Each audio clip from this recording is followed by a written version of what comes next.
Okay, magandang gabi po sa ating lahat at panibagong reaction video na naman ang ating gagawin ngayon. Una nating pag-uusapan ay ito ngang si Mayor Magalong sa Baguio City ay nagkaroon po ng kilos protesta laban dito sa mga korupsyon at sa katiwalian dito sa flood control. At yan po ang ating pakikinggan. Itong sumali itong si Mayor Magalong doon sa kilos protesta at maganda po ang kanyang mga hinanaing na ine-express niya. Okay, at tayo po ay magre-react doon na sapul, suplak na suplak po itong mga buwaya sa gobyerno. Okay, pahiya kayo dito kay Magalong. Pangalawa natin pag-usapan ay pakinggan na natin mismo ang presidente ng Pilipinas, itong si Bongbong Marcos na may paiyak-iyak effect pa ha. Kanina sa ating vlog ay pinakita natin yung teaser na umiyak si Bongbong Marcos. Ito yung part ng video na ito na medyo mahaba po ito, but this is not the whole video, but this is the part of the topic na tinanong siya, anong masasabi mo dito sa mga ginagawang korupsyon dito sa mga government officials. Okay? Magre-react po tayo sa kanyang mga sinasabi dito.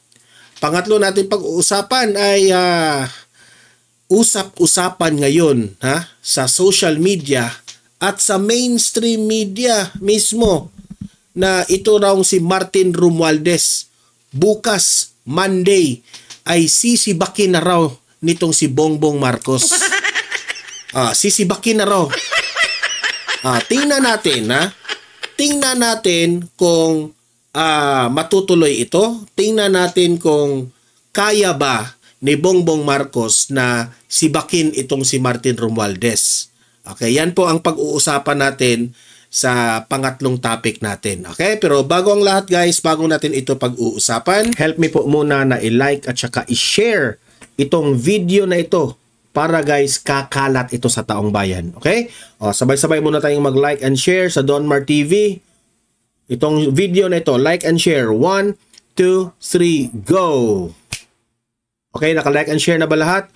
And also guys, sa mga bago pa lang dito sa aking channel, mag-subscribe na po kayo para lagi kayong updated sa ating mga balita. And at the same time, yung mga cellphone ninyo, ma-notify yan kung meron tayong breaking news, bagong uploads, o kung nagla-live ang ating channel. Ma-notify kayo lahat dyan. Kaya mahalaga po na mag-subscribe tayo sa Donmar TV. 1, 2, 3, go! Ayan, nakasubscribe na ba lahat? Okay. Heto, pakinggan natin ang speech nitong si Mayor Magalong sa kilos protesta dyan sa Baguio City. Heto po yung sinabi ni Mayor Magalong. Mayor Magalong, pasok! Nalaman ko pala na February pala, na-dismiss na yung kaso, pero July nilabas, na-dismiss na pala yung mga kaso. Ganyan katindi ang impluensya nitong mga korap na politiko na to.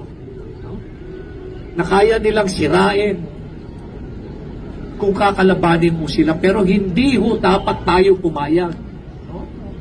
Sobra na, wala nang katapusan yung kanilang kasakiman, especially in the fight against corruption, dahil napakalaki hong bagay ito sa amin. Dati-rati ho kami ho sa mga alam, sa totoo lang, napasalamat nga tayo na meron pang nag-iisang Mayor Magalong na matapang na ibinubulgar po ang mga katiwalian. Kunti lang ho sa amin ang nakikipaglaban. I remember when we started this in 2019, kukunti lang ang nakikinig at naniniwala. Mantala nung dumating yung pandemya, pinumpisan hula natin uli noong 2021. And again, kukunti lang ho ang naniniwala. Sabi nga ho nung isang kaibigan ko, Senator, you know, Benji, the fight against corruption, when you look behind me, nobody is out there. Or when you look behind you, nobody is out there fighting with you. And true enough, we were subjected to massive character demolition and assassination. Kami pa ang pinalabas na kami yung corrupt, and cases were filed against us. And surprisingly, it was even used against us during this election. Only to find out, nalaman ko pala na February pala, na-dismiss na yung kaso, pero July nilabas, na-dismiss na pala yung mga kaso. Ganyan katindi ang impluensya nitong mga corrupt na politiko na to. Na kaya nilang sirain kung kakalabanin mo sila, pero hindi ho dapat tayo pumayag. Sobra na. Sabi nga ni Mayor Vico, di ba, na wag natin itong pabayaan itong issue na ito na kung pagkatapos ng 1 buwan, 2 buwan, itong issue ng flood control ay mawawala kasi matatabunan na naman ng ibang issue. Wag tayong papayag dyan. Araw-arawin na natin ito. Ireklamo, i-post sa ating mga social medias na hindi po natin nakakalimutan ang ginawang kabalastugan nitong sa flood control na sobrang daming korupsyon. Wala nang katapusan yung kanilang kasakiman. Kaya naman, ako'y natutuwa because this is an effort, for good governance at sa effort nato laban sa corruption, we're doing this for our young generation.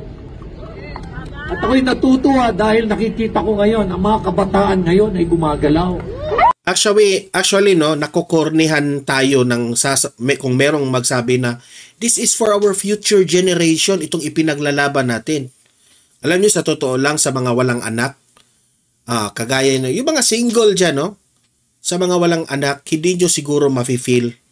Siguro nakokornihan kayo kapag merong magsabi na ang ating ipinaglalaban na ito ay this is for the future generation. Ako dati ako nakokornihan ako sa mga salitang ganyan eh.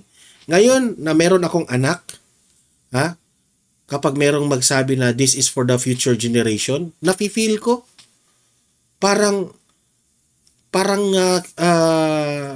kinukurot yung aking puso at aking dibdib na oo nga, tama. Kasi tayong mga magulang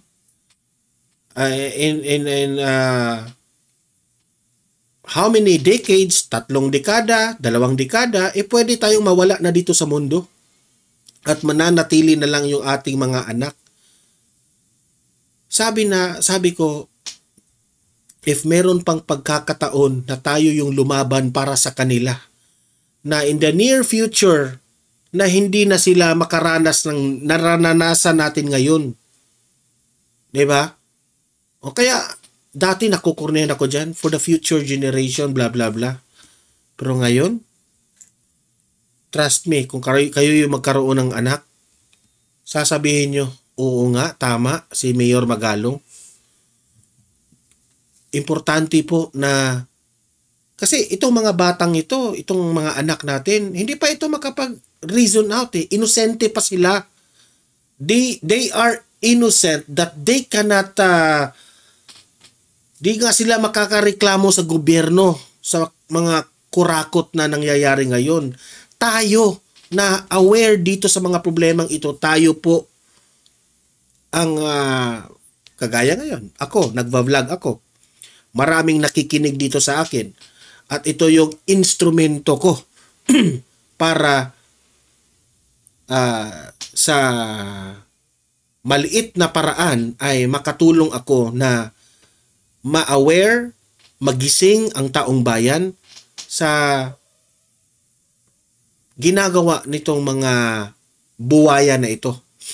Na tayo po ay let's all stand up and fight for what is right. Sa konting tulong nating lahat, bawat isa sa atin, kung may makapag-post kayo sa ating mga social medias, Facebook, Instagram, X, o kung saan saang social media, ipalabas nyo ang inyong saloobin na galit po tayo dito sa ginagawa nila. Kasi, ang tanong ko sa inyo, kailan pa? Kailan pa tayo kikilos? kung walang isa sa atin, kung baliwala lang natin, o tingnan nyo yung Indonesia ba yun? Talagang kumilo sila. Pinakita nila sa kanilang gobyerno na tama na, sobra na. So dito sa kilos protesta na ito, sinusuportahan po ni Mayor Magalong. Okay?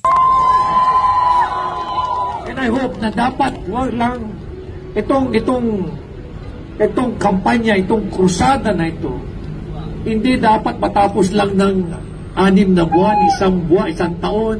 Dapat tuloy-tuloy po ito dapat.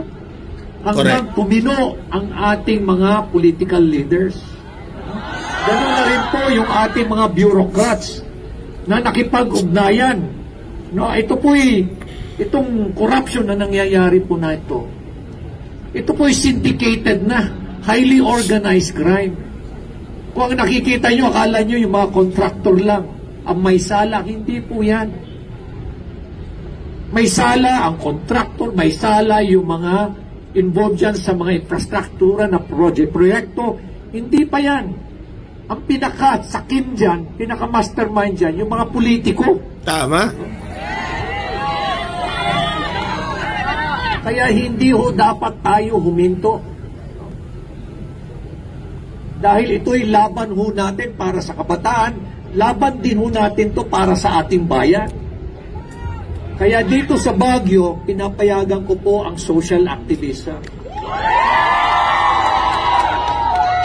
Because this is the only way we will be able to change the world. Sabi ko nga it does not take one to have a title, to have a position, to have influence, to have fame, to have money. All you have to do is have that courage to change the world. And you are practically doing it now. And thanks to our young people. So I hope po na itong pakikipaglaban natin hindi lang ito matatapos lang ng ganito-ganito lang. I hope po na mai-translate po to sa isang sitwasyon na mamimili tayo ng leader. Dahil at the end of the day, ang problema ho sa Pilipino, hindi ho tayo marunong mamili ng mga leaders natin. Pinakitaan lang ho tayo ng pera, nasisira na ho yung diskarte natin. Tandaan ho ninyo, masarap ang pera. Yan ho yung battle cry ho ng mga korap na politiko. Napakasarap ng posisyon, napakasarap ng power, napakasarap ng pera. Huwag ho nating pabayaan na masisira ho yung ating mga moral values. Muntik na ho tayo rito sa Baguio. Huwag ho natin papayagan. Pero hindi lang ho Baguio ang ilalaban. Makikipaglaban lang ho tayo for Baguio only. Hindi ho dapat. Para sa buong bansa. Para ho sa buong bansa. So sa inyo pong lahat, sa ating mga kabataan, maraming salamat po sa inyong lahat. Sa ating pong mga elders, at sa ating pong mga kababayan sa siyudad ng Baguio at sa mga bisita natin, maraming salamat sa pagdalo nyo rito. Let us keep on fighting. Let us keep the fire burning. God bless you all. Ayan so malinaw po yung mensahe ni Mayor Magalong. Let us keep the fire burning. No? Di na tayo matatapos dito. Dapat araw-arawin na natin na magreklamo. Kasi po,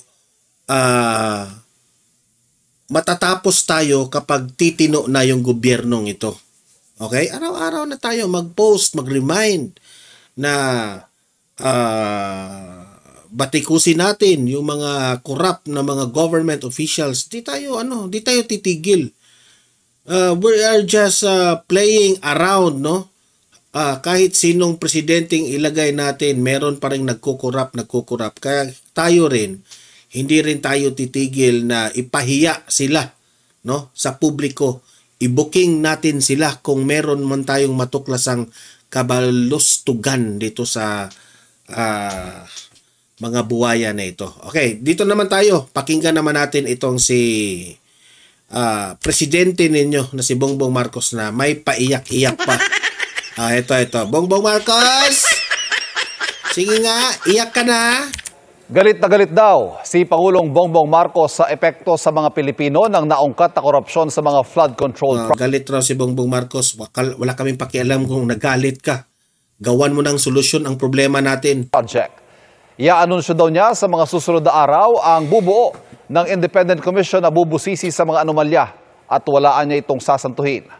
Narito ang eksklusibong pagtutok ni Vicky Morales. Kay Pangulong Bongbong Marcos na nanggaling. Sa susunod na linggo ay aanunsyo na kung sino-sino ang magiging miyembro ng independent body na mag-iimbestiga sa mga flood control project. Wala pang formal name. Pero yun ang binubuo namin. Independent Commission para imbestigahan. Ito nga ang mga lumalabas na anomalya sa mga flood control project. Yung mga personalities, ayoko namang maunahan ang actual na announcement dahil hindi pa solid talaga, pero malapit na. 3 ang magiging miyembro ng komisyon. At ayon sa Pangulo sa aking eksklusibong one-on-one interview nung Sabado, wala sa mga ito ang magmumula sa gobyerno. Paano sila maiba po sa mga existing agency like COA, Ombudsman? They're completely separate from government. But how powerful will they be? We will give them all the powers that are necessary for them to come to a conclusion, to come to some findings, para meron naman, alam natin kung ano yung nangyari. Hindi man ibinunyag sa ngayon kung sino-sino ang mga ito, nagbigay ng mga clue ang Pangulo. Kailangan daw na mayroong abogado o isang justice. Kailangan din daw ng investigador at forensic accountant. How powerful will this body be? Will they be able to even investigate the congresspeople, the Senate? They will have the subpoena powers to investigate anything and anyone.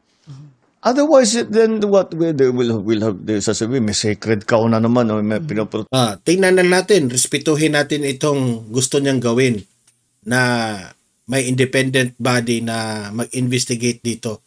Siguro hindi pa siya satisfied sa Blue Ribbon Committee na ginagawa ngayon ni Rodante Marcoleta dyan sa Senado.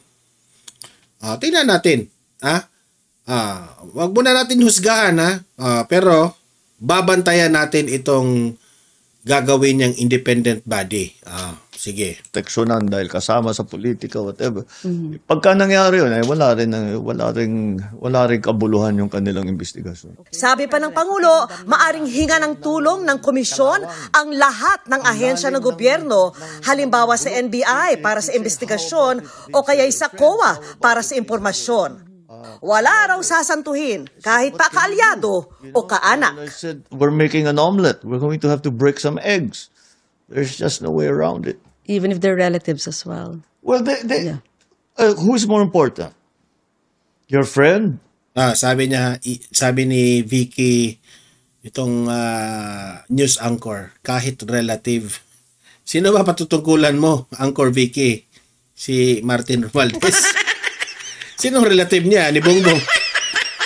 Yeah, si Martin Romualdez. Your political supporter or every single ordinary Filipino citizen? Who's more important? To me, it's the Filipino citizen. Nobody is more important than Filipinos. Nobody, not one. Bongbong, enough na. Diyan ka magaling yung mga pabudol mong storya. Enough na. Nabudol na kami dyan. Sa mga diskarte mong yan. I-prove mo na lang. Huwag puro salita. One person is more important. Not me, not anybody is more important. Pero sabi rin ng Pangulo, rekomendatory lamang ang kapangyarihan ng komisyon. Pagkatapos daw nilang suriin lahat ng impormasyong nakuha o nabigay sa kanila, magre-rekomenda kung dapat bang kasuhan o hindi ang isang inimbestigahan. Ang kanilang rekomendasyon pwedeng ibigay sa DOJ o kaya sa Ombudsman para sa paghahain ng kaso. Sabi ng Pangulo, naging malaking tulong ang sumbong sa Pangulo website na hindi lang daw reklamo sa mga flood control project ang nakuha. Since we created the website, we have 12,000 plus already reports that are coming in. And these reports, hindi lang ito... Hindi lang flood control projects. Hindi lang. May mga paving, mga road widening, maraming dumadaan. So meaning, tama sinabi ni VP Sara na sinuplak ni Auntie Claire Castro mo, Bongbong Marcos. Tama si VP Sara. Ha? Pero si Auntie Claire Castro, bidara pa niya, ha? Nasabi ni VP Sara, it's not only the flood control ang merong korupsyon. It's all around. Ha? Lahat ng mga ahensya sa gobyerno that involves money, talagang imbestigahan natin yan. Kasi, alam nyo naman, sa administrasyon mo, dumarami ang mga buhaya. Di ba? Dumarami. Of course, it was supposed to be, we started talking about only flood control. Pero siyempre, nagkaroon ng tao ng line of communication sa akin na para makapagreklamo sila, ginagamit talaga nila. That has been very effective. And that's why I encourage everybody. Lahat ng hinihikayat ko kayo lahat. Pagka meron talaga kayong gusto ireklamo ninyo. Kamakailan, ang Pangulo mismo ang nakabuking. Tingnan mo yung lakad ni Bongbong Marcos. Tingnan nyo, ha? I-obserbahin nyo yung lakad niya. Kamakailan, ang Pangulo mismo. Parang lasing, ha? Ang over pa, Mr. President. Hindi nagtatanong lang, eh. Kasi sabi pa nga ni VP Sara, umaga pa lang, amoy alak na, eh. Tingnan nyo yung lakad niya. Baka, hindi. Nagkano lang ako, ha? Ngayon ko lang ito napansin. Tingnan nyo ang lakad niya. Baka kayo nang humusga kung uminom ba ito ng alak. Hinihikayat ko kayo lahat. Pagka meron talaga kayong gusto ireklamo ninyo. Kamakailan, ang Pangulo mismo. Mr. President, I would suggest dyan, ha, sa mga cook dyan sa Malacanang. Magluto rin kayo ng sabaw sa umaga, ha? Iwas hangover ba? Iwas hangover. Ang nakabuking ng mga ghost flood control project sa Bulacan na nabayaran na ng buo ng pamahalaan pero wala ni isang bakas at mistulang guni-guni lamang. Kung hindi guni-guni, substandard naman ang ilang proyekto na nadudurog agad ng inspeksyonin ng Pangulo. Lumabas din ang mga marangyang pamumuhay ng ilang mga kontraktor, pati na ng ilang district engineer, ng ilan umamin pang panay-panay ang pagkakasino. Sa laki at lawak ng nabunyag na mga katiwalian sa mga flood control project, tanong ko sa Pangulo. Hindi nga Bakit paging ganitong ka-massive yung corruption? Ako'y governor, hindi ganito. At bukod pa sa laki ng halaga ng nakukuha ng kung sino-sino na tao na wala namang karapatan na bulsahin ang pera na yan, bukod pa ron ay hindi nila tinatago. Garapala na po. In your words, it's economic sabotage? Yeah. Kasi ngayon sila, walang pakialam. It did not happen overnight. This happened over many decades. And we have to figure out kung ano ba talaga. Dinadamay mo pa. Sa administrasyon mo ito, dumarami. Huwag mo na idamay yung decade mo. Ang nangyari. Tinanggal mo yung PACC, eh. Para hindi na mangyari ulit, to put the safeguards in place. Sige nga, umiyak ka nga. Hindi ako makapaniwala na nandito na tayo na ganit na ang gobyerno na... But so many... Ayaw nyo kasi maniwala ni VP Sara. Regimes and it just keeps getting worse. So it did. The simplistic answer will be, paano tayo nagkaganto? Dahil pinabayaan. And what can we do? What we can do is to find out how this happened, who are the people that are involved, make them answerable for their wrongdoing, and fix the structure so this is not allowable. Okay. That's the word that I think that it became allowable. Okay lang. yes, Hindi problema yan. Hindi krimen yan. Help me po Sige lang. muna na but to the level na 30% na lang yung naiiwan sa mga proyekto, astounding yun. That's the part that talagang hindi ako makatulog pag iniisip ko. Paano tayo nagkaganto? I would think it's heartbreaking when you see all these Filipinos working so hard, tapos on the flip side, nakikita ko nyo yung massive corruption na nangyayari, no?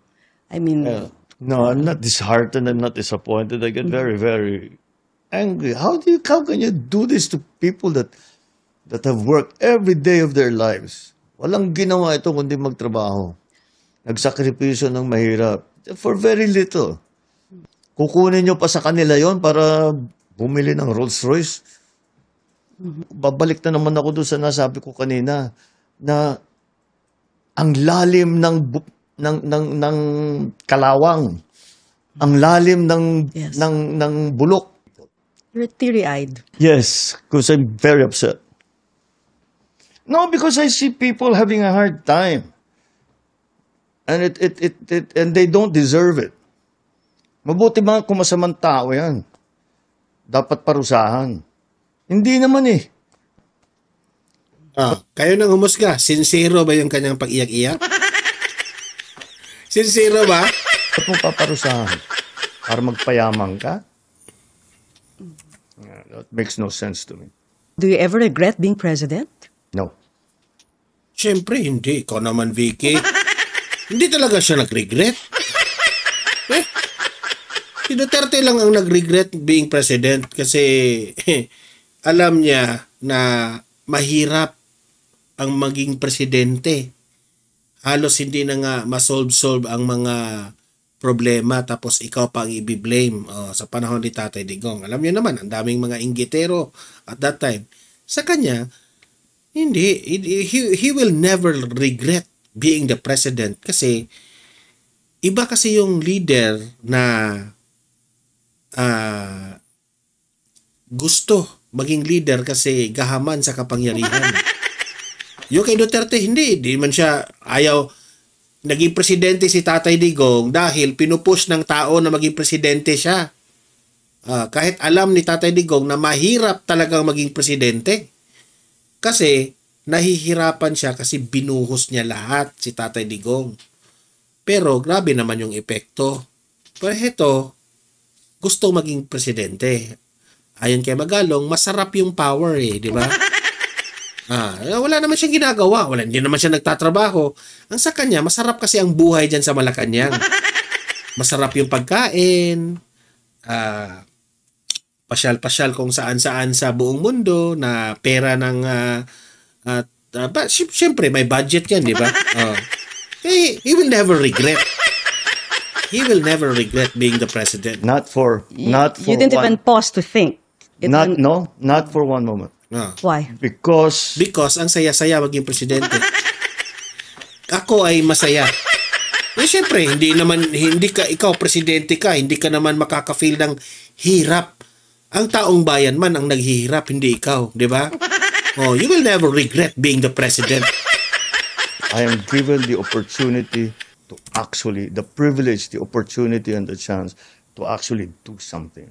All of the things that I complained about all my life, now I can do something about them. And that is the greatest privilege that anyone can be granted. So no, I don't regret. Para sa GMA Integrated News. Okay, so ngayon, yon ang full interview ni BBM ha. At least narinig nyo na lahat. Mag-react na lang kayo dyan. Ako tapos na akong nag-react dyan. Totoo ba na bukas raw, Monday, ay tatanggalin na raw bilang House Speaker itong si Martin Romualdez? Kung maging totoo yan, mas maganda. Happy tayo, di ba? Okay ako kung sino man ipapalit natin dyan, si Toby Chanco, sino ba? Okay tayo dyan. Basta wag lang si Martin Romualdez kasi it is proven already na the leadership of Martin Romualdez talaga, wala. Negligence dito sa lumalaganap na korupsyon. Ito, panoorin po natin kung ito po ba ay may katotohanan. Tingnan natin ang reaction dito ni Attorney Roque. Hello, magandang linggo sa inyong lahat. Nako, sana po kayo Forward natin. Dito talaga yung American Protestant Church at The Hague. Pero ma'am, simba, I think alas 3 ang simba doon kung hindi ako nagkakamali. Pero alas 3 na rin ako, baka mamaya malate na ako. No? Tignan ko, check ko kung ano talaga oras yung simba doon. But anyway, bago po ako gumawa pa ng ibang mga bagay, Meron pong nakaka-intrigang mga balita na ito. nakarating sa akin galing sa mga kaklasiko ng 17th Congress. Kung maalala nyo, ako naman po ay naging miyembro rin ng Kongreso at dahil dyan, marami naman tayong mga matalik na kaibigan na nagsasabi pa sa akin ng mga bali-balita. At ang balita na nakuha ko sa aking mga kaibigan ng 17th Congress ay magkakaroon daw ng coup dito sa darating na linggo at magkakaroon ng bagong speaker. Tatanggalin daw si Tambaluslos. Now, of course, ang sinasabi nila, bali-balita, ang papalit daw itong si Albi Benitez ng Bacolod. No? At pag-usapan natin ito. Tama ba o hindi? Well, ewan po. No? Malalaman naman natin yan. Hindi pala si Toby Chanco kasi yung naririnig ko sa iba, Toby Chanco. Ngayon, Albi Benitez ang pwedeng maging House Speaker. Darating na linggo kung talagang matatanggal si Tambaluslos. Sana nga po. Dahil alam nyo naman, ako mismo, no? Ang talagang nag-iit sa akin ay ang si Tambaluslos, ang Huwad Committee, si Lisa Araneta Marcos, no? Na alam ko naman na merong basbas din ni Bongbong Marcos Jr., no? Pero ang talagang tumiri sa akin ay walang kaduda-duda kundi ito si Tambaluslos, no? Now, unang-una, may interest ba ang Marcos Jr. na tanggalin ang kanyang pinsan?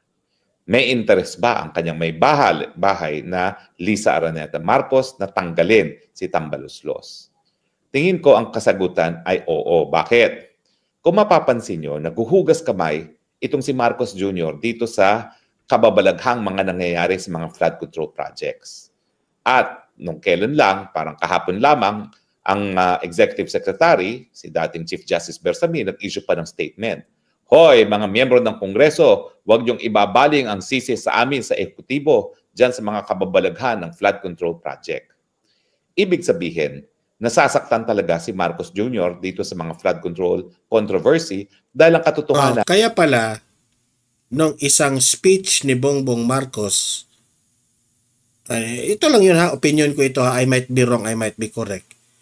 Nakikita ko yung mukha ni Martin Romualdez na parang malalim yung isip at parang dudurugin si Bongbong Marcos. Meron sa Malacanang yan nangyari Nakatingin si Martin Romualdez kay Bongbong Marcos while nag-speech itong si BBM. Nakagano, no? Parang dudurugin si BBM. Meron papakita natin one of these days. Siya naman talaga ang dapat sisihin. Bakit? Unang-una, siya nagbigay ng suporta sa liderato ng Kamara de Representante. Sa katunayan po, sa kasaysayan ng Pilipinas, walang nagiging speaker na hindi binibigyan basbas ng presidente. So kung ano man ang patakaran na pinatupad ni Tambaluslos dyan sa Kamara, yan ay dahil sinuportahan ni Marcos Jr. na mag-i-speaker si Tambaluslos. Pangalawa, yung mga maanumalyang proyekto na naipasok sa National Expenditure Program, ang nag-propose niyan si Marcos Jr. Kung dumaan yan sa proseso, kahit papano, merong pag-aaral kung kinakailangan nga ba yung proyekto na yan, pero ang katunayan po niyan ay nanggaling pa rin sa Malacanang ang programa. Pero kung ang mga maanumalyang proyekto naman ay insertion na binago ng mga mambabatas, yan naman po'y mangyayari lamang kung merong basbas na speaker at merong basbas ng Committee on Appropriations Chair na si Zaldico na ngayon po ay di umano'y nagpapagabot sa Amerika. Pero sabi ni Congressman Garbin, hindi raw nagtatago. Ayaw lang magpakita. Kayo naman, iba yung ayaw magpakita sa nagtatago. So ngayon, the buck stops with the President. Pero ano ngayon ang asta ni Presidente Marcos Jr.? Abay, may paiyak-iyak pa na bakit daw ganyan ang ginagawa sa taong bayan, nilunustay ang pera ng taong bayan. Wika nga ni Maharlika, Julul, sinong lulukuin mo? Julul, ikaw, alam na alam mo na kung yung mga maanumalyang proyekto gaya dyan sa Wawa Builder sa Bulacan na insertion, kung ikaw talaga ay seryoso na labanan ng korupsyon, dapat ibinito mo yung line item para dyan sa Wawa Construction na yan sa Bulacan na kinagagalit mo pa. Pangalawa, 3 budget na ang napasa ng Tambaluslos. Alam mo ng patakaran dyan na 60% nawawala sa korupsyon. Bakit ko sinasabi yan? Naging congressman at senatong ka rin eh. Alam mo naman ang patakaran dyan, wag na tayo makipagplastikan, wag na tayo magpaligoy-ligoy. Ikaw ay district congressman. So alam mo na ang kubra mo nanggagaling sa district engineer. Siguro hindi mo alam, napakataas na ngayon ng nawawala sa taripa, nasasya ka. Pero I am sure, naririnig mo naman yan. Bakit? Kasi meron ka rin ibang mga kamag-anak na nakaupo dyan kasama ng sarili mong anak. Alam nyo ba, yung si Sandro, yung yan ay nag-i-intern pa lang, hindi pa siya kongresista, doon sa opisina ng kanyang tito, no? Alam mo sabi niya, at narinig ko yan mismo sa kanyang bibig, they are so corrupt in Congress. So alam ni Sandro Marcos ang mga kababalaghan at huwag mong sabihin na hindi mo alam na ang SOP ngayon sa Kongreso umaabot na ng 60% kasi nga ang mga congressman para man lang makakuha ng proyekto, kinakailangan magbigay sa mga tao sa Committee on Appropriations, sa opisina ng kung sino man, sa opisina ng SPECER. O, di ba? So, julul. Huwag ibaling sa iba ang sisi. Ibaling mo pa rin sa'yo, Marcos Jr. ang sisi sa flood control. Pero maibalik tayo. Anong interes ni Marcos Jr. at ni Lisa Aranate Marcos na tanggalin si Tambaluslos? Walang interes nila, ayaw nila na silang masisi sa flood control. So hahanap sila ng Paul Guy. Ang gagawin nilang Paul Guy, SPECER. Para magalit ang tao, kay SPECER lamang at hindi sa kanila. At yan yung konteksto na nagsabi si Bersamin, hoy, kayong mga kongresista, huwag yung ibaling sa ehekutibo ang sisi sa mga kababalaghan sa flood control project. So kung ganitong interes ni Marcos Jr., na talagang ayaw niyang mapasipa sa pwesto dahil alam niyang galit na ang tao dahil dito sa flood control na iskandalo, natural, para maibsan ang galit ng taong bayan, ibabaling mo ang sisi sa iba at in this instance, ibabaling mo ang sisi kay SPECER Tambaluslos. Pero make no mistake about it, hindi naman magagawa ni Tambaluslos yung mga kabalustugan nito kung hindi siya kampante na susuportahan siya ng Marcos Jr. Correct. At bakit naman alam ni Tambaluslos na susuportahan siya ni Marcos Jr.? Kasi nga, kinakailangan nila yung loyalty. Kinakailangan nila yung pirma ng mga congressman para mapa-impeach si Inday Sara Duterte. O di ba? Dahil binusog nila ang mga congressman ng 3 taon, hindi sila nakakuha, hindi sila nagkaroon ng problema ng pagkalap ng mga signatures para suportahan ang impeachment ni Inday Sara na nabasura na ngayon ng Korte Suprema. Sa tingin nyo ba, yung mga Luistro, mga Alonte, mga Alonto, hindi Alonte, Luistro, mga Adjong, mga sino pa yan? Mga yung Chairman Fernandez, mga Abante. Tingin nyo ba magiging kasing bangis yan nung nakita natin sila sa World Committee kung hindi dahil kampante sila na binusog na sila kaya po pwede na silang maging matapat na aso para sa administrasyon. Diba? Money talks. Correct. Kaya wag mong ibaling ang sisi. The buck stops with you, pero ngayon alam mo, napakalakas ng posibilidad na ma-people power ka na dahil nga sa balastugan at sawan-sawa ng taong bayan. O ang katotohanan, may naninindigan na gaya ni Benji Magalong na nagsasabi, tama na, sobra na. Bakit naman hindi magtatama na sobra na yan? Mayor ko yan sa Baguio City, nakita niya na talagang overpriced yung mga nets na ginagawa sa Cannon Road na wala namang silbi kasi palaging sarado pa rin ang Cannon Road. At nasyak siya na bilyon-bilyones pa lang ginamit dyan sa mga netting na yan na mukha lang naman mga kulambo. Hindi ko alam bakit bilyones ang halaga. O di ba? O kaya posible po na ang nasa likod ng pagtatanggal kay Tambaluslos ay ang mag-asawang Marcos dahil nga binabaling nila ang sisi gaya ng sinabi ng Executive Secretary sa mga anomalyang mga flood control projects sa mga congressman at hindi sa kanilang mga sarili. So it makes sense. Ang akin lang, huwag tayo magpalinlang ha. Mga Marcoses pa rin ang responsable dyan Sila nagtalaga kitambaluslos na nais nilang tanggalin ngayon. Sila nagbigay basbas na gamitin ang kaban ng bayan para bilhin ang mga lagda ng mga congressman. Hindi ba sinabi niya ni Toby Tionco na talagang karamihan naman ng pumirma ng impeachment ay pakapalit ng mga pagpondo, pondo na proyekto, pondo na ayuda na linalapan nila dahil sila ay mga corrupt. So, kung ang motivation ang pag-uusapan at yung realidad na wala namang umuupong speaker na hindi binibigyan ng basbas ng presidente kasi nga ang impluwensya ng presidente sa mga congressman ay yung pantaon ng budget. Na kapag hindi ka loyal sa presidente, wala kang budget. Ilang beses na nangyari yan. Na yung mga oposisyon talagang na zero budget sa kanilang mga distrito. Alam mo na yung mga congressman na yan, kahit sabihin mong nagmamalinis, lahat yan ay umaasa sa SOP. Ang problema na nga lang ngayon, yung taong bayan tinanggap yung SOP dahil akala nila dati 10% at 5%. Na-shock sila nang nalaman nila 60% na pala ang napupunta sa korupsyon. O di ba? So, okay, number 1. It is to the interest ng mga Marcoses na matanggal si Tambaluslos kasi masyado na siyang mabaho. Masyado nang mabaho silang dalawa in tandem. At linilihis nila ngayon ang issue, ang sisi. Binabaling nila ang sisi kay Tambaluslos dahil alam nila baka ma-people power na sila. Now, ang tanong, bakit si Albi Benitez? Alam niyo si Albi, wala naman kami masamang tinapay niyan. Okay? Aaminin ko po. In fact, nagpahiram pa sa akin yan ng eroplano siguro 2-3 beses nung ako'y kumakandidato para sa Senado at nagpapasalamat naman ako sa kanya.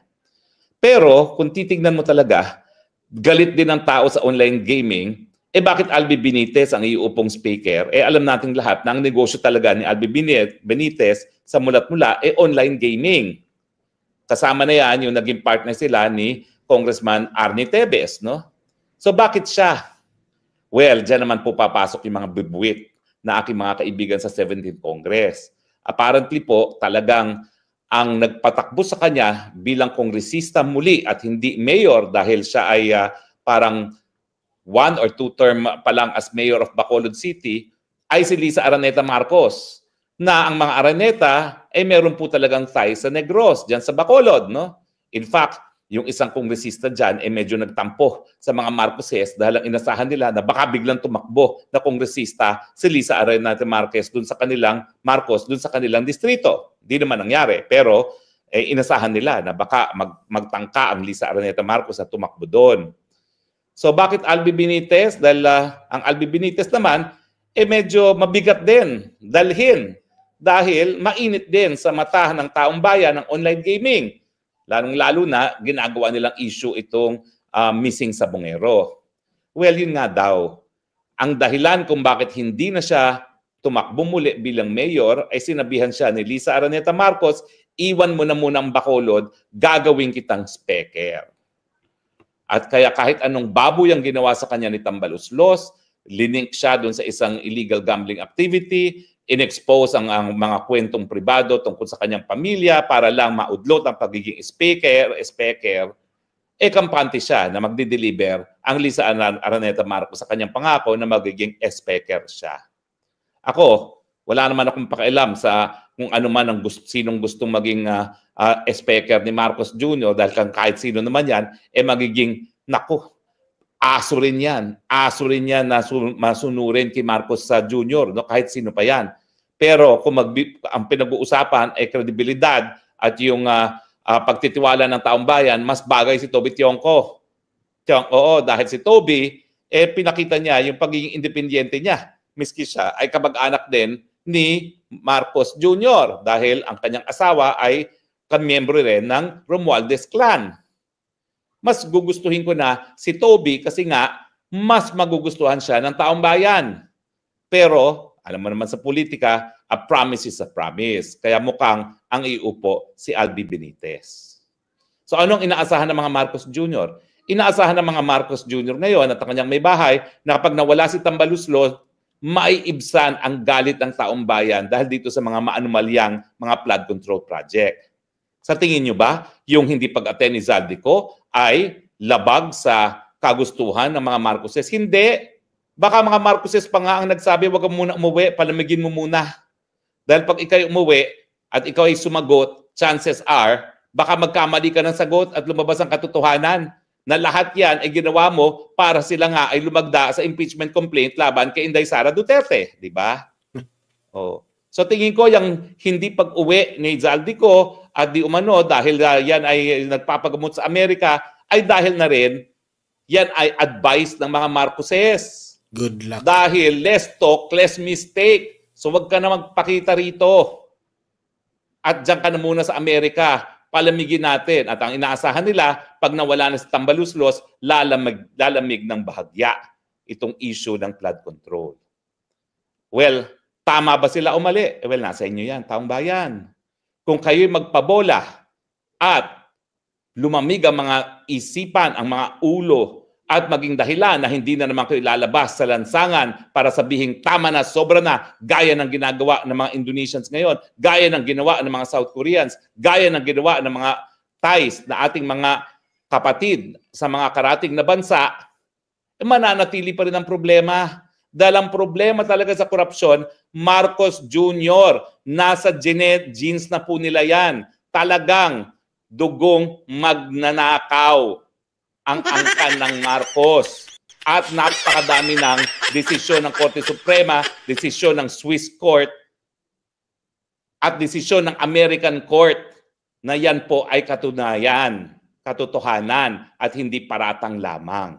Sige nga, Marcos Jr., yung pamilya, magnanakaw, sue me for cyber libel. Sue me. Papakita ko sa iyo yung mga Supreme Court decisions. Papakita ko sa iyo ang desisyon ng Swiss courts. Papakita ko sa iyo ang desisyon ng mga American Supreme Court. Magnanakaw ang mga Marcoses. Mamamatay tao ang mga Marcoses. Torturers ang mga Marcoses. Ang mga Marcoses responsable sa mga dukot. Sue me for libel. And I will prove it with court records. Kaya kayo, mga kababayan, huwag kayong lalamig ang ulo dahil tatanggalin lang si Tambaluslos. Yan ay dahil ayaw nila na ang galit ng taong bayan mabaling sa kanila. At dapat lamang na sa kanila mabaling ang galit natin dahil sila pa rin ang responsable sa korupsyon. Dahil nga binili nila ang mga boto para patalsikin si Inday Sara at kung speaker lang ang papalitan, asahan ninyo, gagawin at gagawin pa rin nila yan dahil hindi nila papayagan na magkaroon ng tsansa ang VP Sara maging presidente sa 2028. Sisirain at sisirain nila, susubukin pa rin nilang patalsikin sa pwesto si Inday Sara Duterte. Kaya, wag na magbago mga isip, ipatuloy na ang init ng ulo, lumabas na sa lansangan at isigaw, tama na, sobra na, alis dyan Marcos. Angkan ng magnanakaw, angkan ng mamamatay tao, angkan ng mga nagdedesperasido, angkan ng mga torturer. Sue me and see you in court for everything I have just said, Marcos Jr. At siyempre, nandiyan pa rin ang katotohanan na as early as yung iyong pag-aaral sa Oxford na hindi ka naman natapos, nalathala na ikaw talaga ay gumagamit ng cocaine at tagabili pa ng kilo ng cocaine para sa iyong sarili at para sa iyong mga barkada. So hindi ka lang corrupt, hindi ka lang mamamatay tao, hindi ka lang torturer, ay ayun, meron pang lahat-halang kwento sa Rolling Stone na ikaw talaga ay bangag at sinabi rin ni Presidente Duterte na ikaw ay bangag, sinabi rin ni Angel Morales na meron siyang confidential agent na ikaw ay bangag, sinabi rin ni Cathy Binag na ikaw ay bangag. At dahil ayaw mong pasinungalingan yan sa pamamagitan ng hair follicle test, ayan po, yan siguro po ay prueba rin na ikaw talaga ay bangag.